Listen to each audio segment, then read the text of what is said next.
오늘은 사순절 5번째 주일입니다. 예수님의 걸어가신 십자가의 길을 걸어가면서 우리의 삶을 그리스도께 맞춰가는 좋은 절기입니다. 누누이 말씀을 드립니다. 하나님께서 우리를 부르신 것은 가장 큰 것은 복 주시기 위함입니다.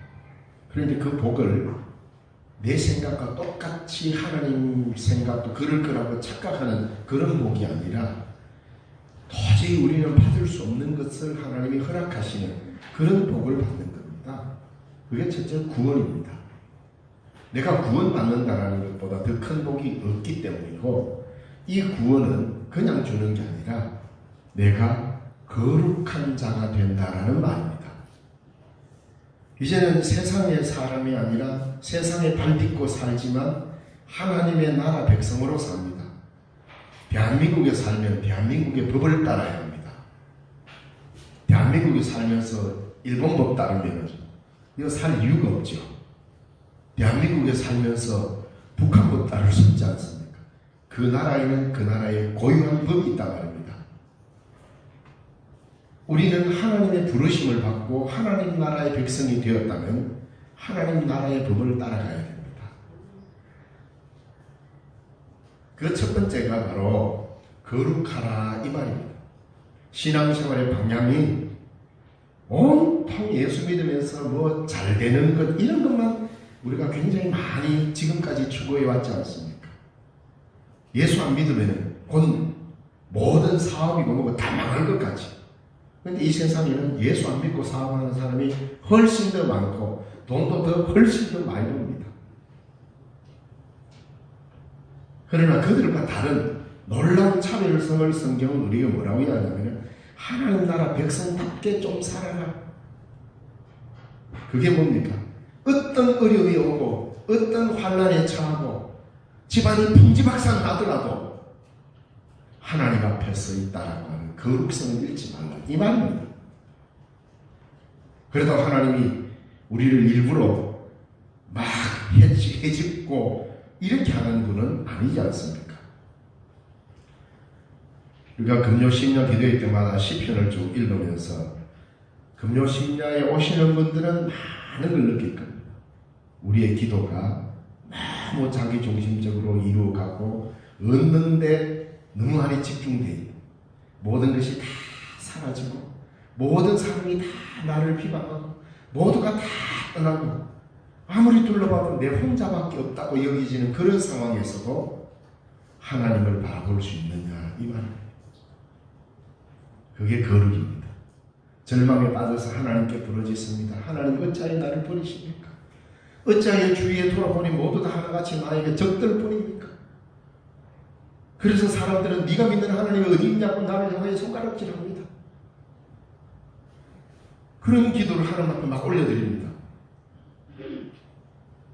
우리가 그런 상황에 처하자는 게 아니라 그럼에도 불구하고 시편에 나오는 모든 시인들을 보면 그 가운데서도 나는 하나님을 떠날 수 없습니다. 이 고백을 하고 있죠. 구약 성경 레위기에 보면은 아주 복잡한 제사 규정들이 참 많이 나옵니다. 그래서 많은 사람들이 성경 읽다가 몇 번 고비를 겪습니다. 창세기 참 멋있습니다. 출애굽기 역동적입니다. 그러다가 레위기 딱 들어가면 이 성경이 왜 이래 이거? 뭔 어떻게 하고 콩팥은 어떻게 하고 기름은 어떻게 떼고 피는 어떻게 쏟아붓고 쟤는 어떻게 하고 이 도대체 뭐야? 그래도 이렇게 처음이니까 하나님 말씀 읽어보자. 나가다가 이제 역대기 딱 가면 입에서 발음도 제대로 안 되는 사람 이름이 한꺼번에 200명씩 막 나옵니다. 이걸 내가 알아야 되나? 그러다 한번 딱 걸립니다. 그런데 왜 레위기에 그런 난해한 많은 제사 규정이 나옵니까? 하나님께서 왜 그렇게 이스라엘을 향하여 그런 부탁을 하셨을까요? 그건 뭐냐면 이스라엘 주변에는 수많은 이방의 풍습과 우상 종교들로 제사가 행해지고 있었습니다. 그들 나름대로의 제사 방법이 다 있었습니다. 심지어는 갓난 아기를 불에 던져 넣는 제사까지 있습니다. 그게 바로 뭐냐면 몰록에게 제사 지내는 방식. 그러면 사람은 극도로 흥분해지게 되어 있습니다. 막 북을 치고 막 음악을 울리면서 아기가 우는 울음을 듣지 못하게 하려고. 그래서 우리나라도 보면은 이런 그런 이야기들이 많이 있죠. 심청이만 보더라도 물에 빠뜨리는 인신제사를 드리지 않습니다. 사람이 가장 흥분하고 가장 열광적인 분위기 속에 몰입할 수 있는 순간은 사람이 사람의 생명을 바칠 때 있습니다. 이걸 제사로 만들어버리면 매우 참 두려운 일이 생길 수 있죠. 그래서 하나님은 곳곳에 보면은 몰록에게 불 가운데로 내 자녀를 지나게 하지 말라, 이런 글들이 참 많이 나옵니다. 그러니까 그 주변에 수많은 이방의 종교와 우상 종교의 제사의 풍습들이 주변에 절비한데, 이스라엘이라고 하는 이 작은 나라, 중동 지역의 큰 넓은 지역에 아주 작은 이스라엘이라고 하는 이 한 나라만 아주 독특하게 제사를 드리고 있었습니다. 그걸 하나님께 드리는 제사입니다. 왜 그렇게 했냐? 구별을 하기 위함이었습니다. 자, 왜 구별했겠습니까? 이방에도 보면은 제사를 그럴듯하게 드립니다. 폼나게 드립니다. 멋있게. 불을 막 피우고 거창하게 합니다. 신전도 어마어마하게 지어놓고, 어떻게 보면 제사 드리는 거 보면 이스라엘 백성들이 드리는 제사보다도 훨씬 멋들어지게 드립니다. 이스라엘이 하나님께 드리는 제사는 제사가 아닙니다. 인간적으로 보면, 규모나 방법 면에서 보면 너무너무 소박합니다. 사실 이스라엘 제사는. 제대로 된 뭔 성전이 있었나요? 제대로 된 신전도 없습니다. 그냥 뭐 천막 하나 이렇게 쳐놓고 그 안에서 그냥 밖에서 짐승 잡아가 안에 가서 드리고 그렇게 합니다. 그러니까 바깥의 사람들, 다곤 신전이나 블레셋 사람들이 지어놓은 다곤 신전이나 몰록 신전이나 어마어마한 신전에 비하면 이건 말도 안 돼요. 오늘 우리가 이런 큰 예배당에서 예배를 드리는데, 혹시 저 옆에서 어디 교회 개척한다면 천막 교회를 하나 쳐놓고 예배 드린다고 하면 안쓰럽죠. 보기 안 돼서 그럽니다. 그런 마음이 이스라엘을 바라보는 시각. 그런데 이스라엘은 하나님의 정해준 제사 방법을 철저히 지켰습니다. 그 뭐냐면 우리는 그런 것과 다르다라고 하는 구별감을 그들에게 돋보이기 위함이었습니다. 자, 그 구별을 왜 구별했겠습니까? 하나님의 거룩함을 따라가기 위함인데, 가장 중요한 것은 이스라엘 제사에서는 생명을 대하는 태도를 다르게 가르치고 있습니다. 음식을 먹을 때도 정한 것, 부정한 것을 이야기하는데, 이건 뭐 때문에 이야기하느냐? 음식을 먹을 때도 음식에 대한 예의를 갖추라는 것입니다.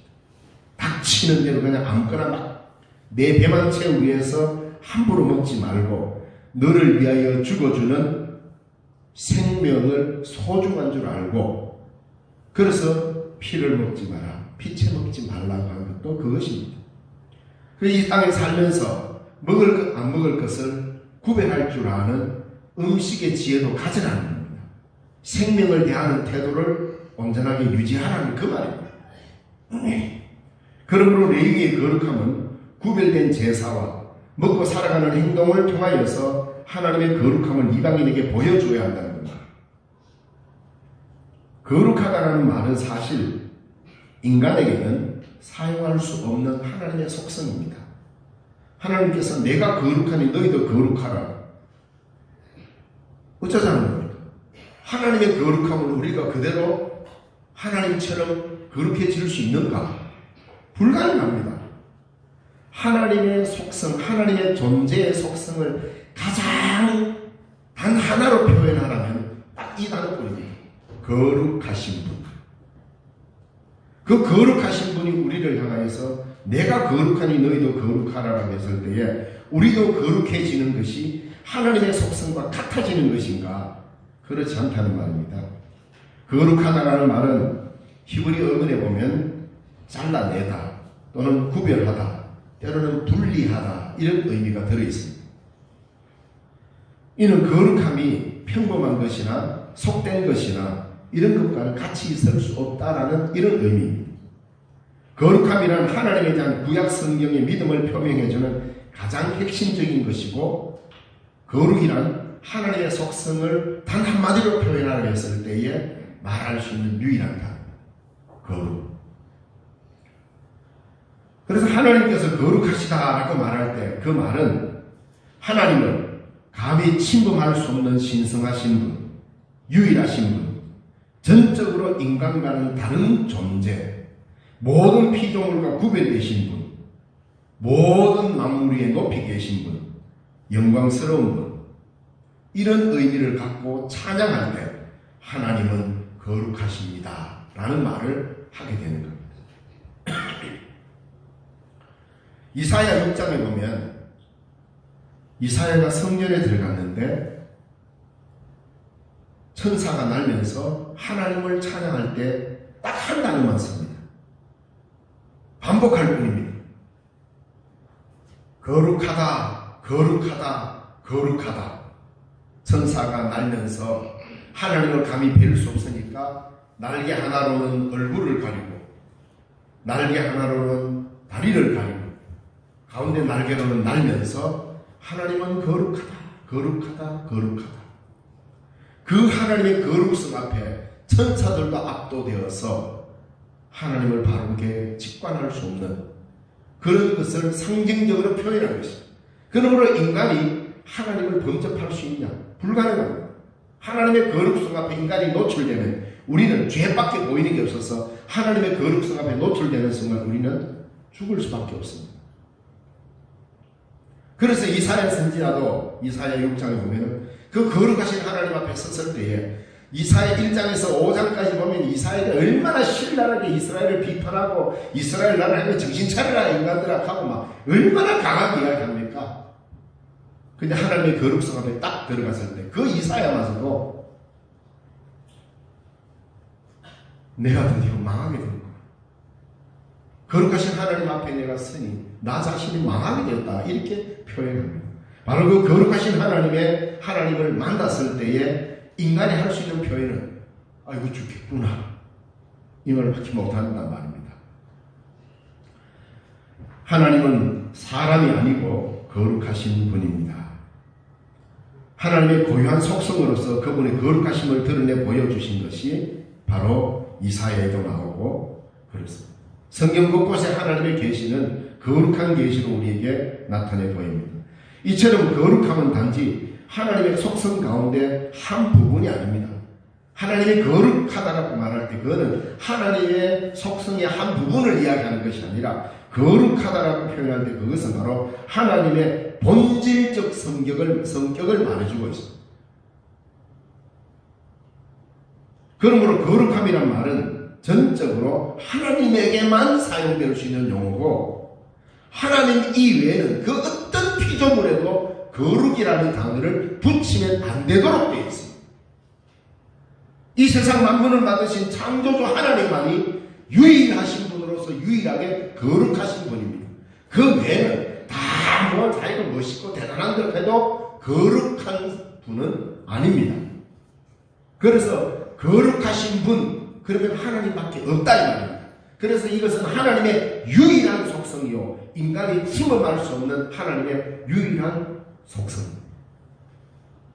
그래서 하나님을 우리가 이야기할 때에 다양하게 표현할 수 있습니다. 인간과 하나님이 공유할 수 있는 속성이 있죠. 사랑의 하나님, 자비의 하나님 이런 거 이야기할 때는 인간과 함께 나눌 수 있는 그런 거예요. 거룩하신 분이라고 하면은 이 거룩은 우리가 속성으로 가져올 수 있는 게 아닙니다. 하나님만 거룩하지 하나님만 거룩하고 그 외에는 모두 다 거룩한 존재가 아닙니다. 피조물일 뿐입니다. 거룩이라는 말은 오로지 창조주 하나님에게만 해당되는 말이라 속성이란 말입니다. 왜냐하면 이 의미를 헬라적으로 이야기하면 그런 겁니다. 거룩이란 더 나아질 수 없는 최상의 상태라는 이런 의미입니다.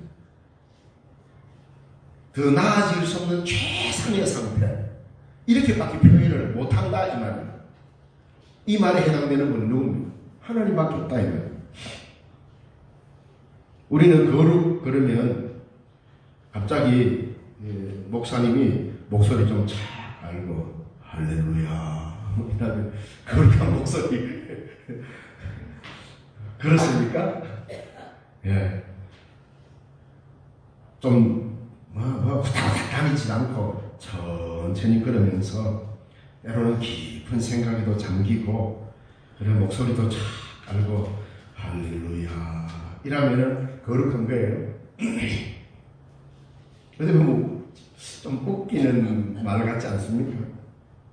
그런데 오늘 본문에 보면 하나님께서 우리를 향하여서 거룩하라고 말하고 있습니다. 하나님의 유일하신 절대 속성인 거룩을 우리 보고 요청하고 있습니다. 그러니까 사실 인간적으로 이게 말이 안 되는 거예요. 우리는 아무리 잘해도 인간은 그 어떤 방법을 동원해도 거룩해질 수가 없습니다.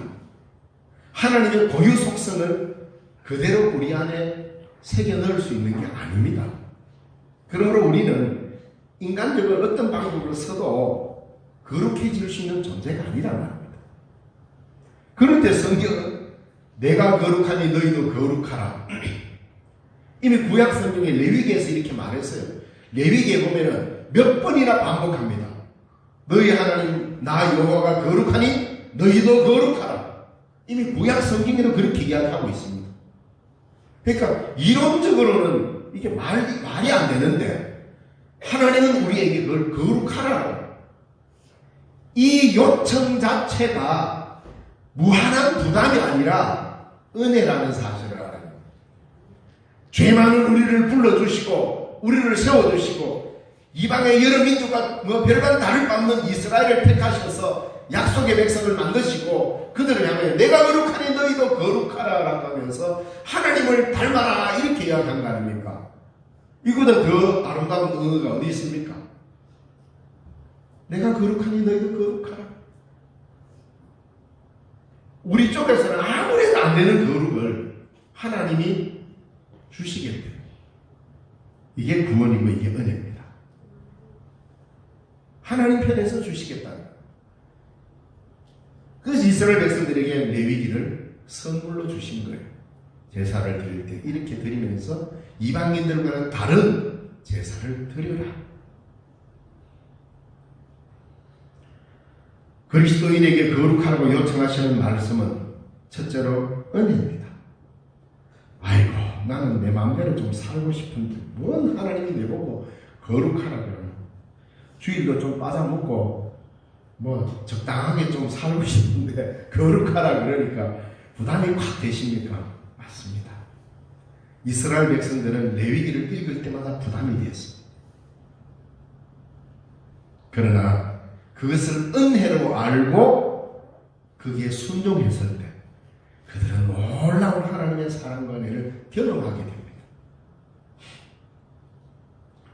우리는 그 어떤 상황에서도 노력으로도 거룩해질 수가 없습니다. 우리는 죄인일 뿐입니다. 그런데 하나님께서 우리를 거룩하게 되라고 말씀하십니다. 왜냐하면 우리를 부르신 분 자신이 거룩하신 분입니다. 우리를 부르시고 하나님 나라의 백성으로 삼으셨기 때문입니다. 우리는 본질상 진노의 자녀입니다. 거룩하고 칭찬받을 자손이 아니라 이미 우리는 본질상 인간은 하나님의 진노를 받게 되어 있는 자녀다 이렇게 표현합니다. 그럼에도 불구하고 하나님께서 우리를 부르셔서 거룩한 백성으로 삼으셨습니다. 그래서 이것을 우리는 은혜라고 말합니다. 그리스도의 보배로운 피로 말미암아 거룩하게 만드셨다. 오늘 19절 말씀해 보니까 오직 흠없고 점없는 어린 양 같은 그리스도의 보배로운 피로 된 것이다. 우리가 거룩하게 되는 것은 내 힘으로 되는 것이 아니라 그리스도의 보배로운 피로 거룩하게 된다고 말합니다. 그러므로 이제 우리는 거룩한 행실로 거룩함을 지켜가야 합니다. 오늘 본문에서도 말씀하십니다. 너희도 모든 행실에서 거룩한 자가 되라. 내가 거룩하니, 하나님의 선언입니다. 내가 거룩하니 너희도 거룩할지어다. 어떻게 해요? 15절에 오직 너희를 부르신 거룩한 이처럼 너희도 모든 행실에 거룩한 자가 되라. 우리는 존재적으로 하나님이 됐다, 너는 이제 거룩해졌다 라고 한다고 해가지고 내가 나 자신 자체가 표백이 싹 돼가지고 하나님하고 똑같이 거룩한 자가 되는 게 아니라 우리가 살아가는 모든 행실에서 거룩한 자가 되라 그랬어요. 그러니까 뭡니까?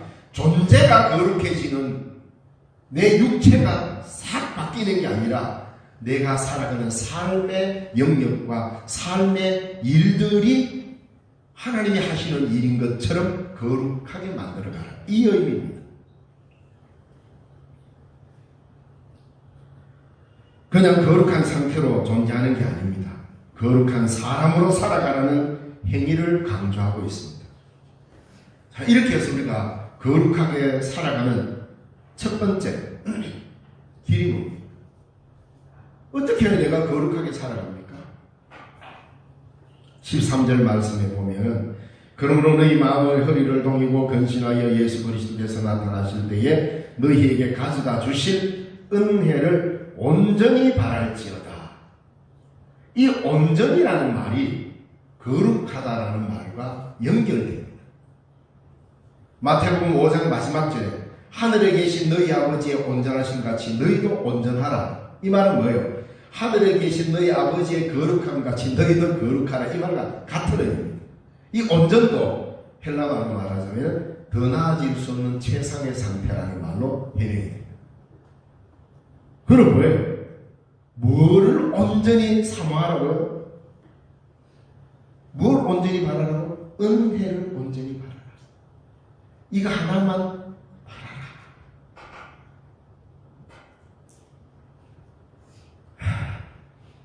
우리들의 기도와 내 소망의 1순위가 뭔지를 고민합니다. 여러분의 기도의 1순위가 뭡니까? 여러분이 바라는 소망의 1순위가 뭡니까? 그게 하나님의 은혜냐 이 말입니다. 그게 거룩입니다. 하나님이 그렇게 길을 열어놓으셨어요. 내가 하는 기도의 1순위가 내가 예수 안에 있고 하나님 은혜 안에 머무는 것입니다. 이겁니까? 그게 여러분의 기도의 1순위. 왜? 쉽지 않습니다. 하나님의 은혜 안에 머문다는 것이 그렇게 쉬운 일이 아니죠. 우리는 언제나 내 자존심 안에 머물고 내 고집 안에 머물기를 원합니다.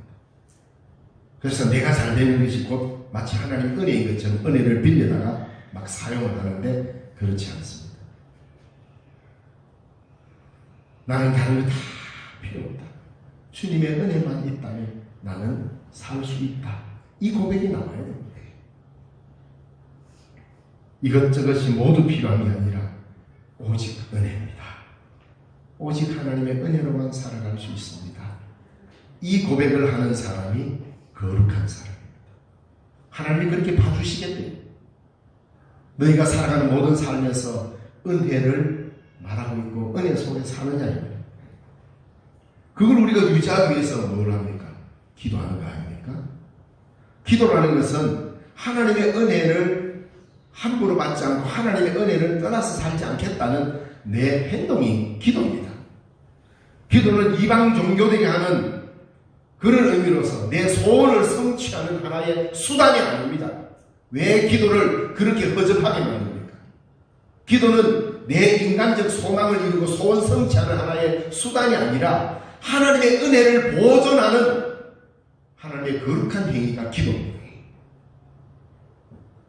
이게 우선되지 않으니까 기도가 맨날 그냥 바위 밑에서 빌던 것이 이렇게 하면서 그런 뭔가 소원을 성취하는 것이 우선순위거든요. 물론 우리가 기도를 통해서 강구를 합니다. 이것도 주시고 저것도 주시고. 왜? 우리는 연약한 존재이기 때문에 하나님의 도움 없이 살 수 없잖아요. 그래서 하나님 이런 것도 저런 것도 해결해 주시고 도와주시고 우리 자녀들도 앞길을 대로까지 열어주시고 교회도 부흥되고 얼마나 많은 일들 우리 기도합니까? 그 기도 하지 말라는 게 아니에요. 그 기도보다 우선해야 되는 게 있다 이 말입니다. 그게 바로 뭡니까? 주의 은혜로만 여기까지 왔습니다. 그 고백하는 하나님의 은혜만이 내 삶을 이끌어갑니다. 이 은혜의 삶에서 떠나지 않게 나를 붙잡아 주십시오. 하나님의 은혜만이 있다면 나는 다른 거 아무것도 없어도 됩니다. 라는 이 각오와 결단이 이게 거룩한 사람으로 살아가는 1순위입니다. 그래서 은혜를 온전히 받을지어다 그랬습니다. 어설프게 뭐 주시려면 주시고 안 주셔도 뭐 별 불편함 없으니까 하나님 알아서 주이소 이런 게 아니라 온전히 말하는 말은 이거 하나만 목적 삼고 구하라는 거예요. 그 다음에 둘째로 어떤 삶이냐, 우리가 본문을 쭉 읽어보면은 그 내용이 쭉 연결되는데 내가 거룩하니 너희도 거룩하라 하면서 이 거룩함을 유지하는 두 번째 말씀을 우리에게 해주시는데 그 두 번째 말씀이 뭐냐, 17절에 나옵니다. 외모로 보시지 않고 각 사람의 행위대로 심판하시는 이를 너희가 아버지로 부른즉 너희가 나그네로 있을 때를 두려움으로 지내라. 여러 번 말씀을 전했기 때문에 여러분 귀에 그 딱지가 앉을 정도로 들었습니다. 하나님을 두려워하지 않는 사람은 세상을 두려워합니다. 하나님을 두려워하지 않는 사람은 돈을 두려워합니다. 하나님을 두려워하지 않는 사람은 권력을 두려워합니다. 하나님을 두려워하면 다른 모든 것이 두렵지 않습니다. 그래서 우리가 거룩함을 지키는 두 번째, 하나님을 두려워하는 것입니다. 왜 하나님을 두려워해야 됩니까? 하나님은 외모로 보시지 않습니다. 내가 어떤 일을 이루었고 업적을 이루었고 중요한 게 아닙니다. 그런 것 가지고 사람 판단 안 합니다. 각 사람의 행위대로 심판한다 그랬어요. 내가 어떻게 살았는지, 무엇을 하며 살았는지를 하나님은 심판한다 그랬습니다. 그게 뭡니까? 은혜로만 살겠다는 고백을 하나님 앞에 언젠가 했냐라는 것을 반드시 하나님은 물으실 겁니다. 왜? 그게 우리의 행위이기 때문에. 하나님이 우리 아버지시기 때문에 두려워하는 겁니다. 이 땅에 있는 우리 아버지도 두려워하는 점. 천지 만물을 지으신 하나님 아버지를 두려워하지 않을 수 있겠습니까? 그래서 하나님을 두려워하는 것, 그분은 외모로 사람을 취하지 않습니다. 각 사람의 행위대로 심판하십니다. 우리의 아버지시기 때문에 두려워하는 것입니다. 그리고 우리는 이 땅에서의 삶은 나그네라는 것을 기억하라. 그래서 두려워하라. 우리 이 땅에서 나그네로 살 뿐입니다. 그래서 우리는 언제나 하나님을 두려워하면서 살아가요. 이 모든 일에 예수 그리스도를 닮아 거룩함으로 나아가는 행동을 하나님께서 먼저 우리에게 실천해 보여주셨습니다. 사실 이제 오늘 이 전체 본문을 읽고 내가 거룩하니 너희도 거룩하라 하는 본론적인 말씀을 길지 않지만 잘 우리가 새겨 들었으면 합니다. 왜냐하면 하나님도 우리 보고 거룩하라 그랬고 예수님도 자기를 닮아라 그랬습니다. 그래서 우리도 예수 그리스도를 닮아서 거룩함으로 나아가는 행동을 하려면 하나님도 밑도 끝도 없이 그냥 뒷짐지고 내가 거룩하니 너희도 거룩해라 이러신 게 아니잖아요. 하나님도 우리에게 뭔가를 거룩하라고 요청하시면서 우리에게 행하신 일이 있다 이 말입니다. 그 일을 우리 보고 행하라는 거예요. 우리는 하나님의 속성을 그대로 소유해가지고 거룩한 존재가 되는 게 아닙니다. 종종 이단들이 교주들이 겁도 없이 자기가 하나님이니 예수님이니 뭐 재림주니 하는 헛소리를 막 합니다. 보면 참 가관이죠.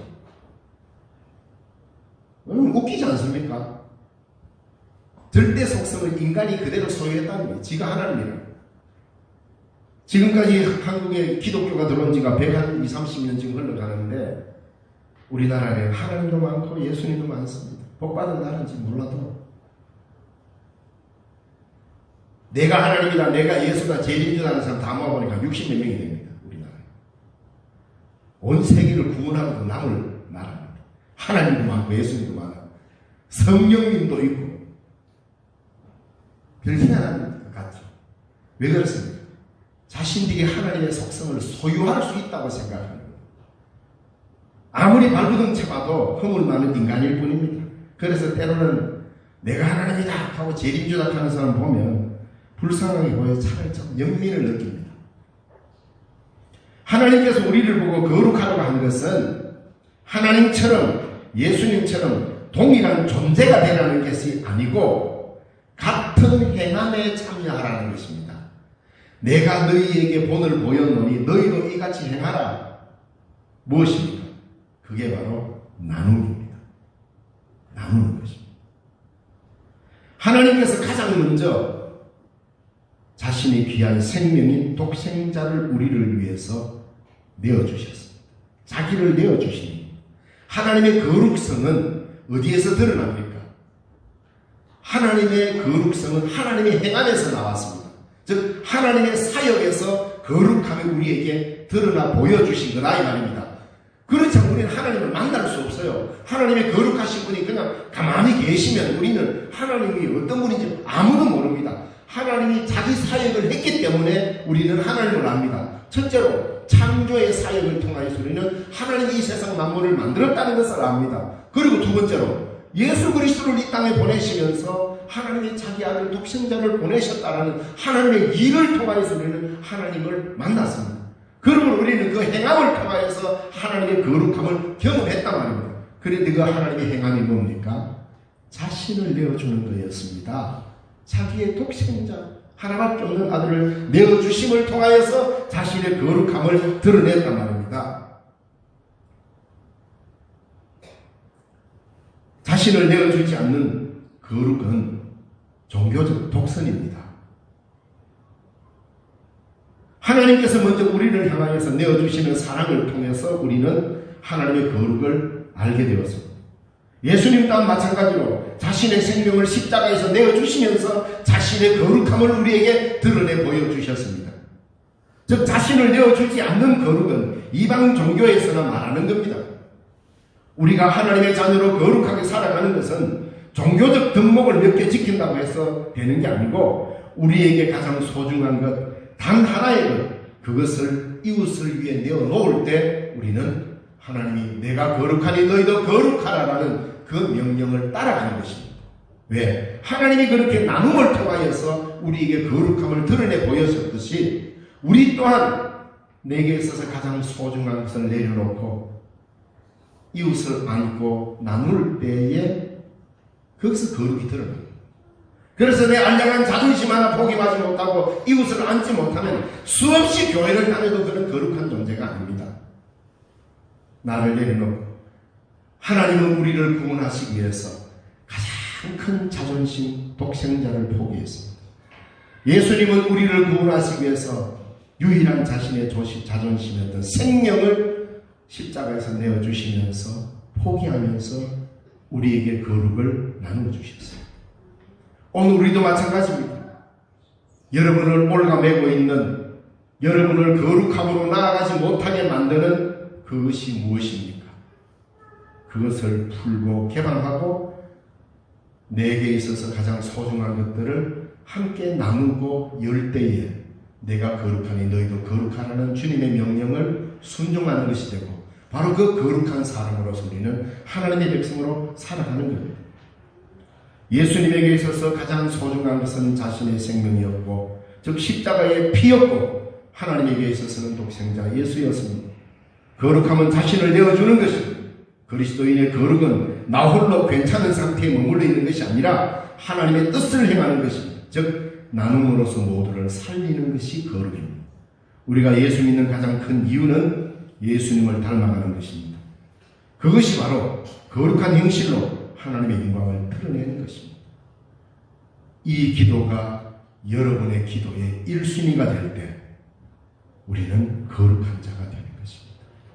이것이 교회를 살리고 한국교회를 살려내는 기도의 길인 것입니다. 한국교회의 거룩성을 회복하는 일이 무엇보다도 시급한 때에 하나님은 저와 여러분에게 이 메시지를 주셨다는 사실을 기억하시기 바랍니다. 기도하겠습니다. 하나님 아버지 은혜 감사합니다. 오늘도 우리가 주 앞에 나와 예배로 하나님 앞에 영광을 돌립니다. 거룩한 자리에 우리를 불러주셨사오매 거룩한 행실로 나아가게 하시고 거룩하신 하나님 앞에 우리가 엎드려사오매 하나님의 거룩한 행실을 따라 우리도 나눔과 개방성으로 하나님의 일들을 감당해 갈 수 있도록 도와주시옵소서. 예수님 이름으로 기도드리옵나이다. 아멘. 찬송가 425장